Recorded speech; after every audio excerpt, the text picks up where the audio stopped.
ପିଲାମାନେ ଦେଖନ୍ତୁ ମୁଁ ଆପଣଙ୍କୁ ଆଜି ଗୋଟେ ବହୁତ ବଡ଼ ଇନଫର୍ମେସନ୍ ଦେବାକୁ ଯାଉଛି ଯେଉଁଟା କି CTET ଆପଣ ଜାଣିଥିବେ ସେଣ୍ଟ୍ରାଲ ଟିଚର ମାନଙ୍କ ପାଇଁ ଯେଉଁମାନେ ଅଛନ୍ତି ଉପରେ ଦେଖନ୍ତୁ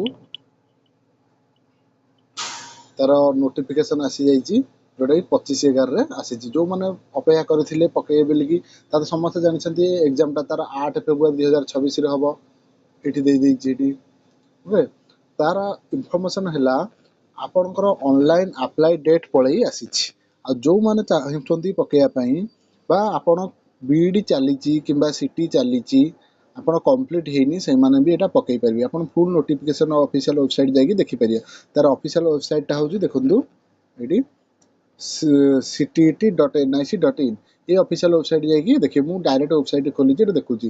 ଆପଣମାନଙ୍କର ଡେଟ୍ ଦେଖନ୍ତୁ 27/11ରୁ ଆରମ୍ଭ ହେଇଗଲା ଆଉ 18/12ରେ ସରିବ।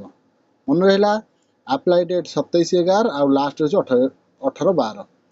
ଏଇ ଭିତରେ ଆପଣ ପକେଇବେ। ଏକ୍ଜାମ ତାର ରହିବ 8 ଫେବୃଆରୀ। ଓକେ।